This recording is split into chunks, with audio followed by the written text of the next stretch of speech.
What up, people? This is Vigilante for 2 minutes and some change. That's 2MASC. Then you know it's me, the original 2 minutes. Fuckery, fuckery, fuckery, fuckery. That's the type of media that we love to put out there. You get all these different people talking about the Bobby Valentino allegedly running from a tranny. A tranny is pushing, got the camera in the room. It's somebody in there. I can't really see who it is, but they say it's Bobby Valentino. Who gives a shit? The reason I'm even doing this blog for this particular reason is the energy, the views of the fuckery, the views of it is remarkable. It's like we're trained to love that stuff. It's entertaining to us. But when we get on some real issues, we cannot even get near the passion. That's the thing I have. We care about stars more than we care about the bigger picture. We all report on them. We do that. But the fact of the matter is the passion toward that versus the stuff that we see happening in the systematic plan that's being implemented flawlessly because of our focus level. Then you got over thousands of different blogs on Bobby Valentino running from a tranny. Can't really see is it him or not, allegedly, but enough to make headlines all over the place. And I guess I'm giving it light now, but I'm doing it to at least make a point with it. Can we bottle some of that passion up towards the things that matter? Can we just for a week or two focus on these things, and maybe we can shed light to that with the energies and the likes and the clicks and the long, extensive comments that you see on the page when it comes to fuckery. Can we do that? That's my 2 minutes and some change right there.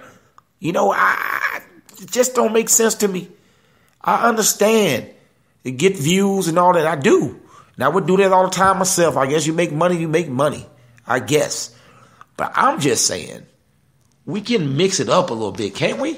A little bit. Like what I'm about to do right now. Dre Mac, holla at the people.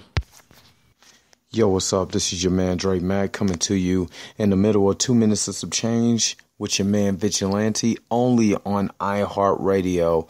And this is going to be real quick. And I want to point something out by the great Carter G. Woodson in his book, The Miseducation of the Negro.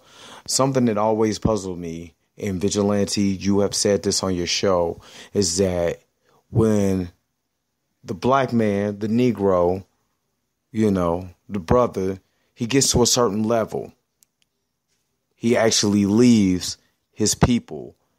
Thus, he's more like the oppressor if he never brings that level of education or level of money back into the actual community. And this is probably one of the greatest quotes in this book, The Miseducation of the Negro. I'm going to just read you a little bit of this. And he says, how an educated Negro can thus leave the church of his people and accept such Jim Crowism has always been a puzzle. He cannot be a thinking man. It may be a sort of slave psychology which causes this preference for the leadership of the oppressor. If we are not living that today, man, this man wrote this book in the 30s, and you have Negroes who get to a certain level and a certain standard, and I'm pointing out black pastors and mega churches, ones that want to be like these mega church pastors. I'm pointing y'all out because y'all in the same boat. Y'all get to a point where now you so fancy, nobody can come talk to you. You so educated, you got all this money from the people who supporting you. And then you don't want to go ahead and you don't want to feed the poor. You want to make up all these excuses, but it ain't no excuse when you asking people for tithes and offering and you asking people for their 10%. But yet when it comes to the education of our people, it comes to feeding our people, and it comes to making sure we take care of our people, now you got an excuse. But yet you want to quote, I can do all things through Christ who strengthens me. I don't want to go through a rant, but I'm just pointing out the obvious of this man. Carter G. Woodson is saying this in the 1930s, and it's 2017, and you see black pastors that don't want to get out and say, hey, I'm tired of the police shooting. Let's stand up. Let's march. Let's reform. Let's do things. There's a problem. Again, this is your man, Dre Mack. Went on a little rant, but it's the truth. Again, follow me on Instagram, Pinterest, and Twitter, DreMac99. And back to you, Vidge, because I know you got some heat for him. Yeah. It's a lot of heat, man. It's the fuckery, man. It's learning things, man. Even Carter understood when you see people at a certain level not give back, not care about that. But I would even add to it, the other side of it is when our people see these things happen and we don't respond either on the bottom side.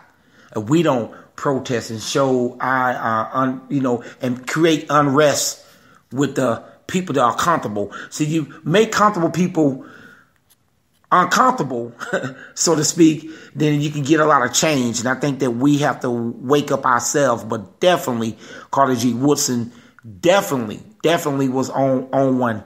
And it still stands today, sadly. It still stands today.